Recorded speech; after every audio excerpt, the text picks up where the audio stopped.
Good morning, North America. Welcome to Church Talk Radio and all things church transformation.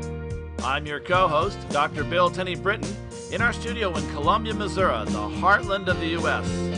And as usual, I'm joined by my co-host, author and denominational leader, Dr. Chris Tenney Britton, the area minister of the Northeast area of the Christian Church Disciples of Christ of Mid-America. Try and say that 3 times fast.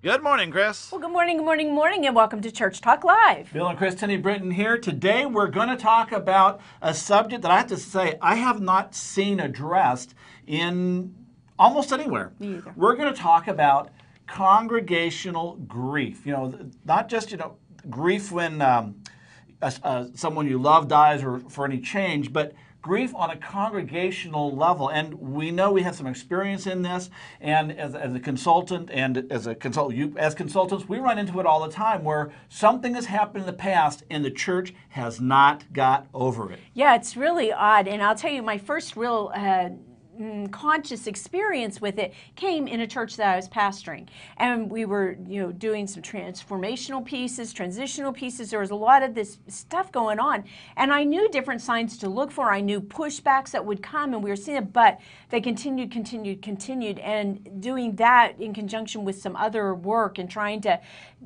just talking to people and moving with folks more and more, I started to notice some pieces, and it had turned out that every pastor in that congregation, except for the first one, had been let go. And the first one, some 50 years earlier, had had a heart attack right after he'd been called to be the pastor and had to leave after a year because he had a second heart attack. So, there were all these pieces. One pastor died right after he left there.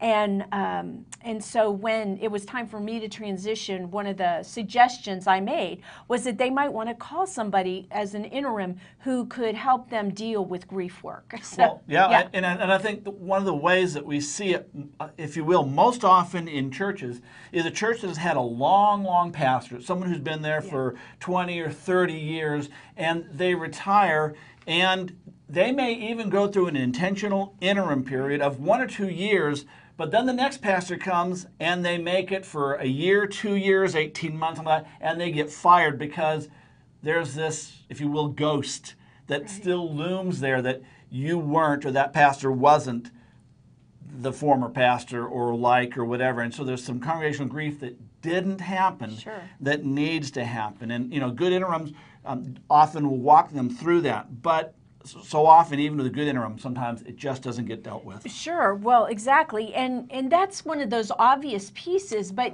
there are some of these less than obvious, and I'm going to go ahead and read them because I can't just do them all. But so you mentioned staff exits, but also member exits. When people leave, and not only members, but potential members as well. We get, in some of our congregations, we were really hoping these people would join, and they've been with us for a while, and for some reason they decide not to, and that sets off. Well, I think of some church plants that we were on. Oh, yeah. And actually, if you read Rick Warren's book, Purpose Driven Church, he talks about some original founding members that he thought he could build with, and we had members we thought we could build with, and after a year or two, they bailed on us, and it bothered us, but it also hurt the whole congregation, and there was this whole ethos of, what are we going to do now? Right. How do we survive without, Bob and Laura, whatever? Right. Well, and often when there's one exodus, you're going to see other exoduses, right, exactly. Exodi. Okay. When you get serious and chronic illnesses in members, particularly, I was thinking long-time members, but it can be shorter-term members that have really made an impact. They may be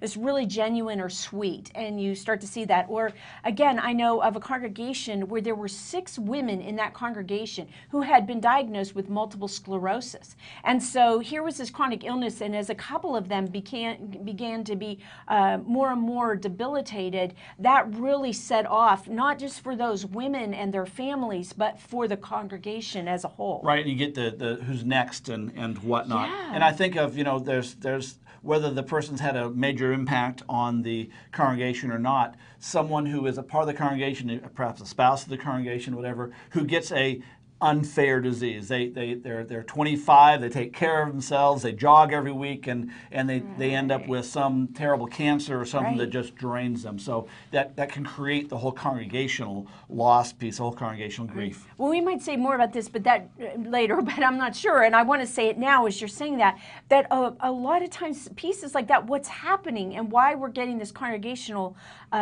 grief piece coming into place is because people aren't always dealing with their own grief, right, or they've gone years without dealing with grief, and so you start to hit these pieces and they're pulling on this different grief. And if congregations haven't had mechanisms for helping people to deal with their personal grief, it will become congregational, like group grief. Right, and I want to say that this is are much more prevalent in baby boomers and silent generations, both of whom, if you will, were taught to suffer in silence. That, stiff upper lip, you can handle this, whatever, and that the grief, it's not okay to grieve. Right. So, okay, go on. Well, as you're talking about silence and boomers, so let's move on with that, because another of this piece is that we see people with declining health or capabilities or capacities, and they often have been the doers, and so now they're not up to snuff. Right. And you get more and more, particularly if you haven't had younger generations coming, a wave of younger generations coming along.